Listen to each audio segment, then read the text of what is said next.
Okay, hello once again, everybody. This is another in a series of predictions for 2024 and beyond. And this is mainly going to focus on Russia and possible events regarding Ukraine. Now, what I said before is this would be the year of the climax in the sort of NATO West versus Russia. And I think the ante has just been upped with the death of Alexei Navalny, which I will talk about just now. He was a kind of Russian dissident stroke opposition leader. That's what the West say, but I'll be giving you some more information on that. And the fact that he is now being murdered by Putin is going to just feed into the Western narrative, which is, and I hear it constantly from the boomers, Putin is a dictator. He murders his enemies. His favorite thing is throwing people off buildings. Yeah, right. Like the Clintons don't have a body count this long. Wasn't there just a guy from Chile the other day, a former leader of Chile, who was a very good friend of the Clintons, who died in a plane crash? I mean, that just kind of seems to happen. Except sometimes they end up shot in the back twice in Fort Marcy Park. I mean, these things happen. And as far as the treatment of Navalny, what about the treatment of Julian Assange? What about the death of David Kelly? I mean, this sort of stuff goes on, but people tend to overlook it. So I think the West will use this as a pretext of, Putin is a terrible person. Look what he's doing to the opposition. Because, the opposition, obviously the good guys, which we don't really know, do we? Now, what I want to say first is the big event this year in my mind is the Jupiter, you can see it there, conjunct Uranus, which is going to be happening here. You can see around about the 21st of April, as the sun also enters Taurus, we've got the Jupiter-Uranus conjunction in Taurus, something that hasn't happened since May 1941. Note, very important, because we're going to look what was going on in May 1941 that was similar to what's happening now, because that's the last time this particular conjunction happened. And it happened at a similar degree, which is also very close to Algol, which I've mentioned in my other broadcast today on Israel and the Panic of 1857, is a very malevolent, one of the most malevolent fixed stars. And anything when Algol is triggered is, it's bad news, right? Okay. So what was going on? Well, it wasn't quite May, but obviously we were gearing up for it in 1941, was Operation Barbarossa, when Nazi Germany with their allies invaded the Soviet Union and declared war on it. Big event. So what's the theme here? Is certain nations in Europe war against Russia. There was also, going through that year, it's also significant to look at the rest of 1941, because Uranus would have been turning retrograde and moving backwards in the late degrees of Taurus, which is also very relevant and a good comparison to what's happening now. Just to mention quickly, there were a huge amount of sinking of ships, like the HMS Ark Royal sunk off Gibraltar. So I'm still expecting a big confrontation near Yemen with the Houthis, sinking of ships, because that was a major theme when we look back at previous Jupiter-Uranus conjunctions.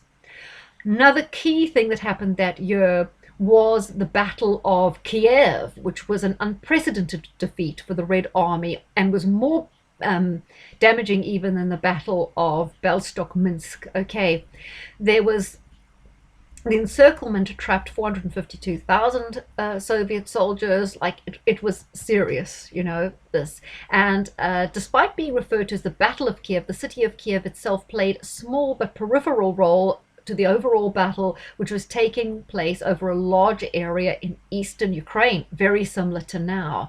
Okay, Adolf Hitler said at the time that the Battle of Kiev was the greatest battle in the history of the world. So, will Kiev become center stage once again in a confrontation between Russia and NATO? Or will there be some major false flag attack in Kiev, which the West can say, well, Russian aggression has gone too far, we've really got to go in now? We know they've been talking up conscription in Australia, in the UK, probably in America too. I don't know about you guys, but it just shows you that everything is really escalating. And if you look back at 1941, it's the huge clash of that year was the Nazis going up against Russia. And Putin constantly refers to the problem as the Nazis in the West are the Nazis. So maybe he's almost alluding to this in a way. Although, the jury's out, because some people think that he's probably part of the problem and some people think he's not. I should also mention that during this year was also the siege of Leningrad, September that year, and that was incredibly devastating for the Russians. They lost an enormous amount of people. Also, being Soviet Union at the time, second largest city, it's probably still Russia's second largest city. But let's just talk about this guy Navalny, who was so apparently murdered by Putin. But who has told us that? Do we have any independent evidence about what happened to this guy? Because you have to always ask, when you're given a narrative, of who's telling it, what do they have to gain, cui bono? Is there any independent corroboration? And usually, no, there isn't. So it's just, we've got to take their word for it. So George Soros is linked to Alexander Navalny. He's pushing kind of open society in Russia. So definitely not a force for good, right? Okay, so let me just say, this Navalny was key in fabricating evidence for Russiagate, when they were trying to say that, Russia had tampered with the election to get Trump in, all that nonsense. He was key to the fake Russiagate conspiracy narrative that was pushed by the Clintons, with whom he's kind of linked, right? He was originally a blogger, but he emerged as leader of the Russian opposition, and he's been portrayed as a hero in the Western media, as we know. He graduated from the Yale Greenberg World Fellowship, which was originally called the White House Fellows under Bill Clinton's presidency. And the first program director of Yale World Fellows was Dan Etzy, an energy and environmental policy advisor for the Obama campaign. You're kind of noting all the links here. It says, soon thereafter, Navalny started an anti-corruption campaign in Russia that was supported by Hillary Clinton. So it's just the usual axis of control, right? Navalny allegedly went to work for Open Society Foundation's methadone program, which aimed to bring together actors' alliances from different spheres, as documents leaked by DC Leaks showed in 2015. George Soros supported a whole network of radical left-wing NGOs in Russia before being banned in 2015. So you see what he's linked with, the whole George Soros, Clinton cabal, who pushing for change in Russia to bring Russia on board with the whole globalist thing. He was still very closely aligned with exiled oligarch Mikhail Khodorkovsky, who was also interested in Open Russian Foundation with the Soros network. Okay.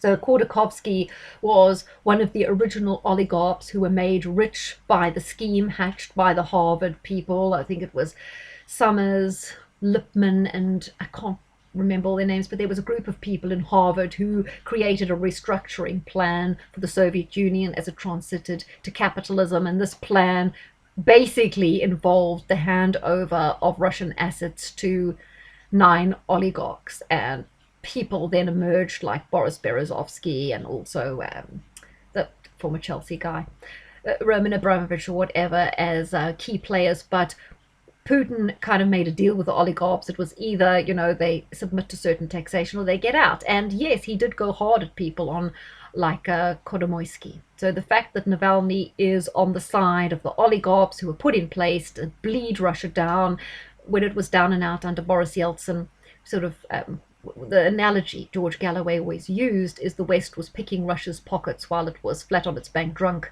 under Boris Yeltsin, which is a really good analogy, and Kolomoisky was definitely part of that. So it's easy to see why Putin would be against someone like him, and why Navalny would be sponsored by someone like him. So let's watch what is going to go in Russia. It seems like the ante is about to be upped. Sorry to use that cliche again.